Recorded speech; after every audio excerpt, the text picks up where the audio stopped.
மிக முக்கியமான ஒரு வார்த்தை. நற்செய்தி என்றாலே வல்லமை, சுகம், ஆசீர்வாதங்களில் அதிகரிப்பு, நிம்மதியான ஒரு வாழ்வு. காஸ்பல், நற்செய்தி. பவுலுடைய வாழ்க்கையில் பவுலிடத்தில் கற்றுக்கொண்டவர்கள் கொடுக்க பழகிறார்கள், உதவி செய்ய பழகிறார்கள். அப்பொழுது பவுல் சொல்லுகிறார், உங்களுடைய வருமானத்தில், உங்களுடைய அக்கவுண்டில் பணம் அதிகரிக்கும், சுகம் அதிகரிக்கும், உங்கள் வாழ்க்கையில் நிம்மதி அதிகரிக்கும். இப்படி ஒரு வார்த்தை இந்த நாளில் தேவன் உங்களோடு பேசுகிறார்.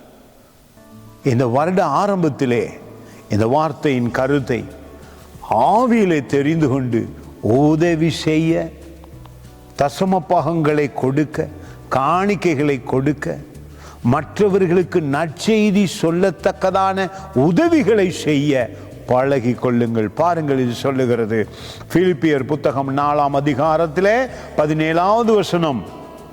உபகாரத்தை நான் நாடாமல் உங்கள் கணக்குக்கு பலன் பெருகும்படியே நாடுகிறேன்.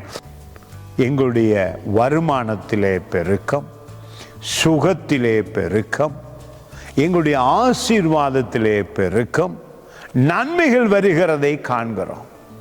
பாருங்களே, ஆண்டவர் உங்களை ஆசீர்வதிக்கத்தக்கதாக நீங்கள் மற்றவர்களுக்கு நற்செய்தி சொல்ல, நற்செய்தி சொல்லுகிறவர்களுக்கு உதவி செய்யும் பொழுது உங்கள் வருமானம் பெருகுகிறது, உடலில் ஆரோக்கியம் பெருகுகிறது.